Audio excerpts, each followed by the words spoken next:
Hello everyone, I'm Woman International Master Knarik and I'm using the chesswithknarik.com website to record this video. In this video, we have the black pieces. Both sides have rooks. It's a rook endgame.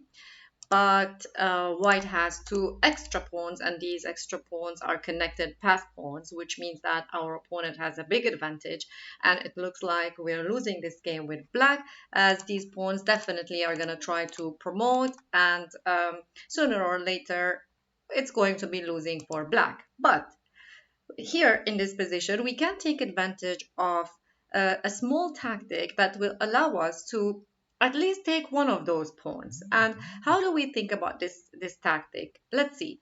Here, our king is attacking the rook, the white rook, and the white king is defending it. So the white king is the defender of the white rook. It means that if I try to get that king away from the rook, I will be able to capture the rook. And how can I do that? I can capture the pawn that's on b4. And in that way, I can remove the defender of the c3 rook. Now here, this capture is with a check as well.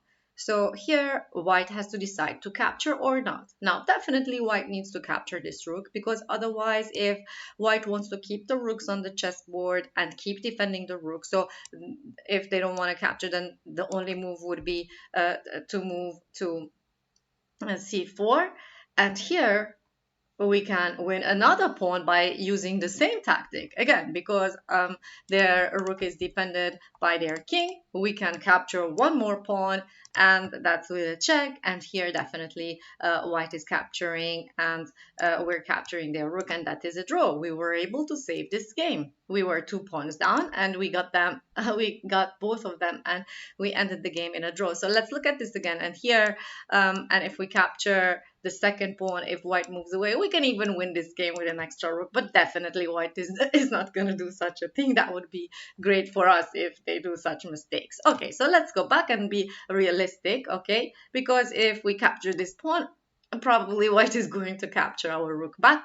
So say here white captured our rook, and we captured the white rook. Now we move to a pawn endgame, and when I sacrificed my rook, I already had foreseen this position, and I understood that in this position, I have, let's say, just remembered that this is a pawn endgame, that I can keep the draw with black.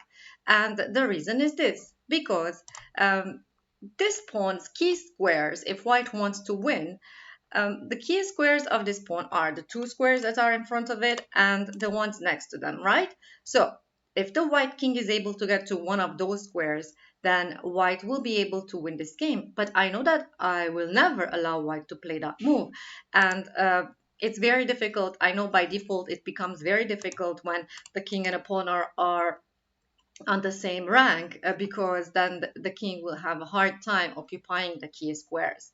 Now, if the pawn was behind, maybe white would have some chances by taking the opposition and then occupy the key squares. But here already with black, I will never allow that white king to get to the key squares. So let's see. What will white play here? It's white's turn.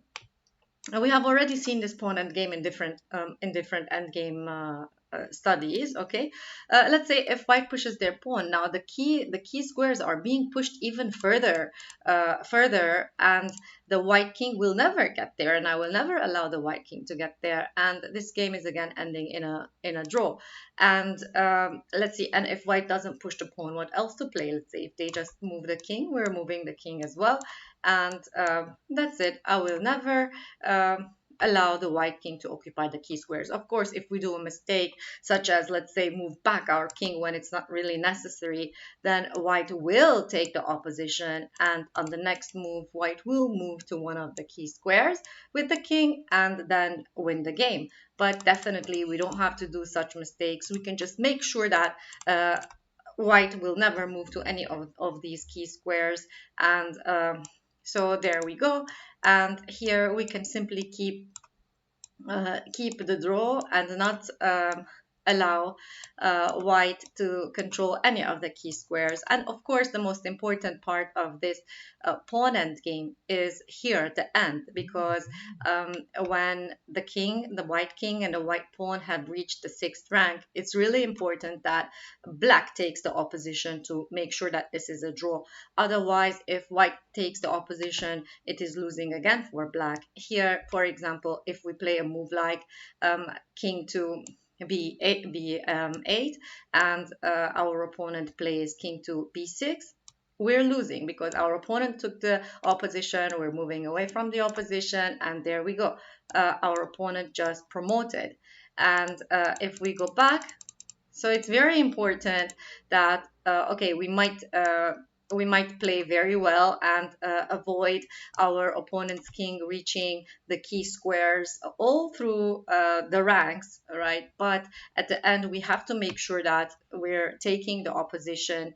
And here we should move back to c8, so that if our opponent moves, let's say, to any side, we make sure that we are the ones that who are taking the opposition. Let's say here king to d8, we take the opposition, and this game white will not win because either white is leaving the pawn now and we capture it and that's a draw, or white needs to play king to c6 to keep the pawn, and that's going to be a stalemate, and we will have saved this position. And if we go back again, if we move our king to c8 and wait for our opponent's king to move, and then we take the opposition again, that's again a draw for black. So what we need to do is to in this position, we had to use two information.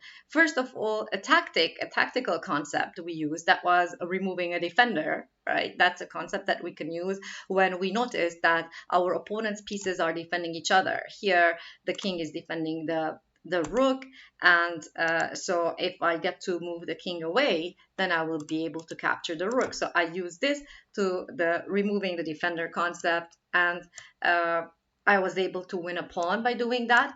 And I also knew that after moving to a pawn endgame where I'm a pawn down, I have the correct position for my king that doesn't allow my opponent's king to get to any of the key squares.